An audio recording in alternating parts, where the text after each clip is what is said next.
퇴직하고 나면 처음 받게 되는 퇴직금. 오랜 시간 일하며 쌓아온 소중한 돈이죠. 그런데 이 돈을 어떻게 관리하느냐에 따라 앞으로의 삶이 안정되느냐, 불안하느냐가 갈리기도 합니다. 퇴직금 절대 함부로 쓰면 안 됩니다. 오늘은 퇴직금을 어떻게 관리하고 활용해야 후회 없이 현명하게 쓸 수 있는지 7가지 핵심으로 정리해 드릴게요. 첫 번째, 퇴직금을 생활비로 당장 쓰는 건 위험합니다. 퇴직 직후에는 아무래도 마음이 느슨해지기 쉬운데요. 당분간은 좀 쉬자 하며 퇴직금을 생활비로 쓰기 시작하면 금방 줄어들고 자산 관리에 실패할 가능성이 높습니다. 최소 3개월 이상은 이 돈을 손대지 말고 전체적인 자산 계획부터 점검하세요. 두 번째, 전체 자산 현황을 먼저 파악하세요.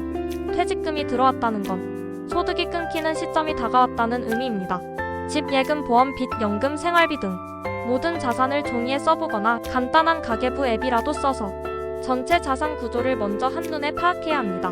세 번째, 연금 수령 시기와 금액을 꼭 확인하세요. 국민연금, 퇴직연금, 개인연금이 있다면 언제부터 얼마가 나오는지 정확히 정리해보세요.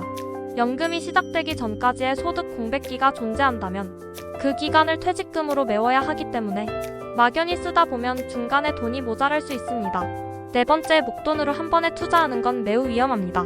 퇴직금 들어오면 주식이나 부동산에 한 번에 몰아서 투자하는 경우가 있는데요. 이건 정말 위험합니다.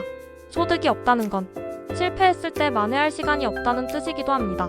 투자는 꼭 분산, 분할, 신중하게 접근해야 합니다. 다섯 번째, 예적금은 이자보다 안정성 위주로 봐야 합니다. 요즘 금리가 조금 올랐다고는 하지만 인플레이션과 비교하면 실질 이자는 낮은 편이죠. 하지만 무리한 수익보다는 생활비용의 일부를 안전하게 보관하는 용도로 예적금은 반드시 일정 비율 필요합니다.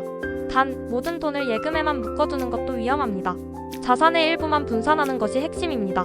여섯 번째, 퇴직연금, IRPDC 등을 잘 활용하세요. 퇴직금이 IRP로 들어왔다면 그 안에서 예금, 채권, 펀드 등 여러 가지로 운용할 수 있는데요. 세금도 이연되고 연말정산 혜택도 받을 수 있기 때문에 퇴직자에게 매우 유리한 절세 수단입니다. 단, 손실 가능성 있는 상품은 비중을 조절해야 하고 전문가 상담을 받는 것도 좋습니다. 일곱 번째, 큰 지출 계획은 목적별로 분리하세요. 퇴직금으로 차를 바꾸거나 여행을 다녀오거나 자녀 결혼을 지원하는 경우도 있죠.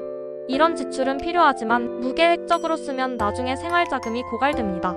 그래서 지출 목적별로 금액을 미리 정해두고 초과하지 않도록 관리하는 것이 매우 중요합니다. 퇴직금은 그 자체로 제2의 인생을 여는 씨앗입니다. 작은 선택 하나가 몇 년 후 삶의 질을 바꿉니다. 오늘 알려드린 7가지 하나씩 체크해보시고 퇴직금을 계획 있게 활용해보세요. 영상이 도움이 되셨다면 좋아요와 구독 부탁드리고요. 궁금한 점이나 여러분의 퇴직금 사용 계획 댓글로도 함께 나눠주세요. 감사합니다.